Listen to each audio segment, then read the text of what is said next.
Sadgurunath Maharaj Ki Jai, and welcome to Jagadambe Reads the Holy Books of India, ShrimadBhagavatam16.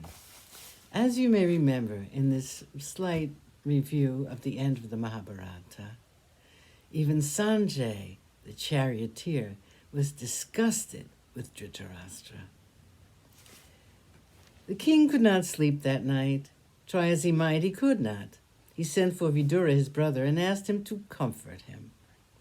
Vidura had nothing but contempt for the blind king and his querulous moods. But at the same time, he was sorry for his brother. He said, "My dear brother, you say you can't sleep. I know why you are not able to sleep. You're trying to be unjust to the sons of your dead brother. It is your sinful nature which is robbing you of your sleep.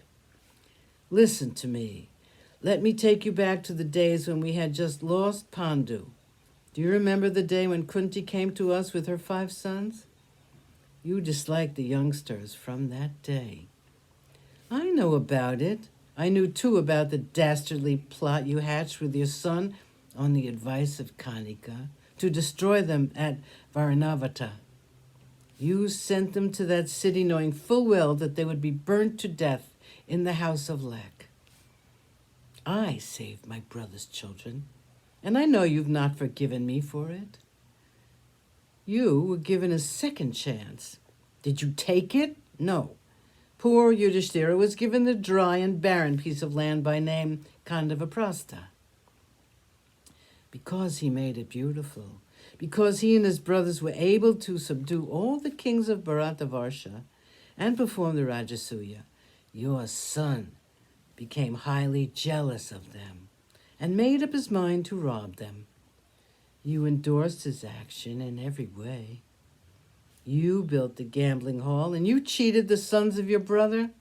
They lost their kingdom and themselves too.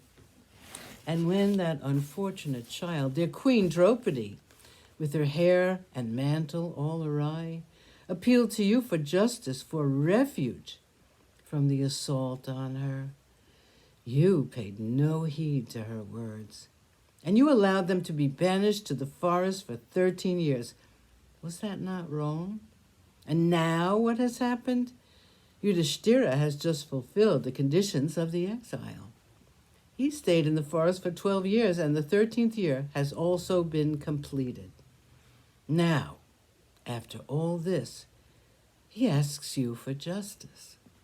All he wants is his share of the kingdom, and you, with your sons, are too avaricious to part with your ill-gotten gains. You refuse to listen to him. You send word to him asking him to go back to the forest. Is that not wrong? Even now, it's not too late. In your old age, you can have peace if you listen to Krishna, who is coming to you with a message of peace. Vidura tried to explain Dharma to a king who was singularly devoid of it. A few days later, Krishna came to Hastina. In the council hall, he spoke to the king and to Duryodhana about their unjust behavior. Elders like Bhishma and Drona tried in vain to plead the cause of the Pandavas. Then Vidura spoke. Vidura said, "My dear brother, evidently you do not seem to realize the grave danger that awaits you and your sons. It is obvious that you have, in your foolishness, forgotten the dreadful oath of Bhima. Bhima, with his brothers, is hissing like a huge python, ready to swallow your sons. Please return the kingdom to Yudhishthira. This Krishna, who is the Lord in human form, has declared that the Pandavas are dear to him.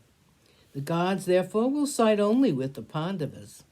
Can you not see that Lakshmi, the goddess of wealth, will favor only the side where the Lord is present? All your past sins have taken a form, and that is your son Duryodhana.